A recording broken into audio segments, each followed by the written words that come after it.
A shocking story of deported African immigrants has emerged, and it's a tale of conflicting narratives and controversial decisions.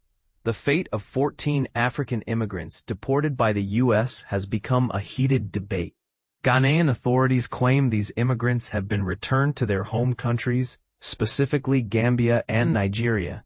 However, a twist in the tale arises as lawyers for some of the deportees argue they are still being held in Ghana. In an interview, Ghana's Minister for Government Communications, Felix Kwakye-Ofosu, insisted that all deportees had been sent home, with the Gambian individual flying back and the Nigerians transported by bus. But here's where it gets controversial. Lawyers for 4 Nigerian immigrants contradict this, stating their clients remain in a facility in Ghana.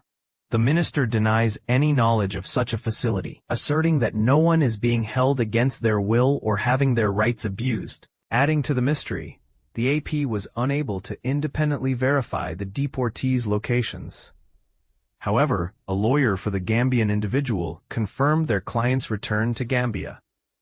Nigerian and Gambian government officials claim they were not notified about the deportations, raising questions about the process and its legality.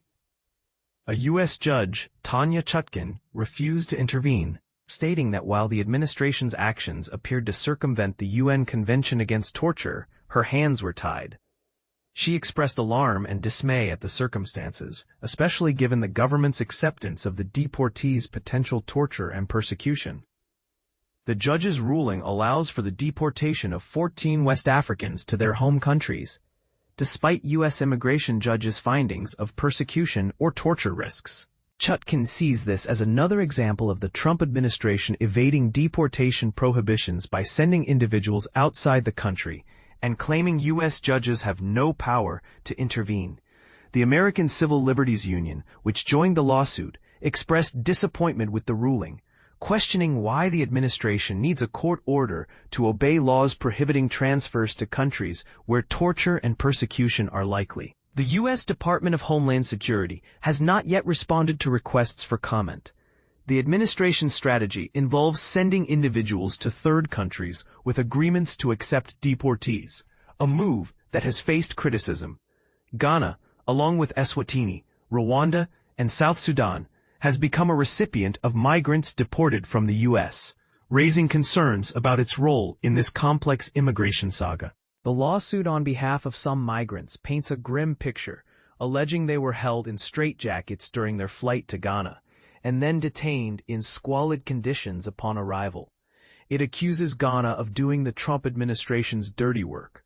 Ghanaian Foreign Minister Samuel Okudzeto-Ablakwa denies that their decision endorses Trump's immigration policies, stating they received no financial compensation from the U.S. He emphasizes their humanitarian motivation, saying, "We just could not continue to take the suffering of our fellow West Africans."